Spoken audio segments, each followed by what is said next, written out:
C'est la région du Plateau central qui accueille ce 1er juillet 2023 la célébration en différé de la Journée mondiale de l'environnement JME. Cette journée, instaurée par le Programme des Nations Unies pour l'environnement depuis 1972, est commémorée le 5 juin de chaque année et vise à sensibiliser sur la nécessité de préserver l'environnement. Cette année, la JME met un point d'honneur sur la lutte contre la pollution plastique. Des discours sont ainsi prononcés pour interpeller sur les dangers liés au péril plastique. Des sketchs sont également faits pour sensibiliser afin d'inverser la tendance de la dégradation continue de l'environnement. La Journée mondiale de l'environnement, c'est une plateforme mondiale pour sensibiliser toutes les populations sur la nécessité de préserver l'environnement. Chaque année, il y a un thème qui est dédié. Et cette année, le thème mondial, c'est solution à la pollution plastique. Donc c'est pour adresser cette question, qui est aussi une question nationale, pour que nous puissions trouver des solutions au niveau local. Et ces solutions existent. Ça veut dire qu'on peut réduire la consommation des emballages et sachets plastiques.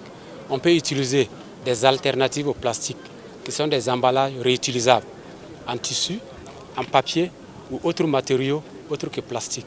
Selon le Programme des Nations Unies pour l'environnement, 400 millions de tonnes de sachets plastiques sont produits chaque année, avec seulement moins de 10% qui sont recyclés et environ 19 à 20 millions de tonnes qui finissent après utilisation dans les ressources en eau.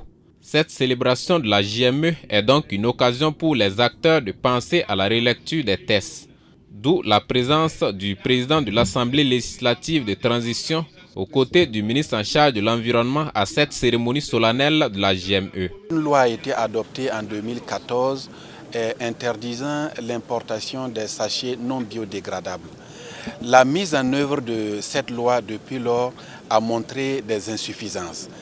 En tant que représentation nationale, nous avons interpellé le gouvernement à plusieurs reprises sur l'application de cette loi et sur l'assainissement de notre cadre de vie.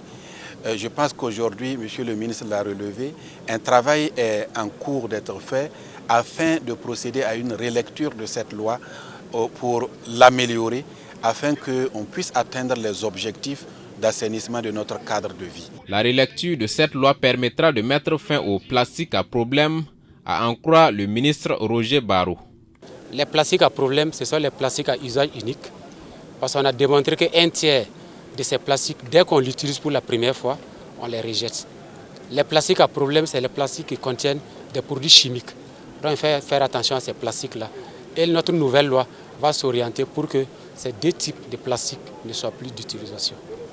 À l'occasion de cette célébration de la JME, des associations qui se sont démarquées par leur engagement à sauvegarder l'environnement ont reçu des kits.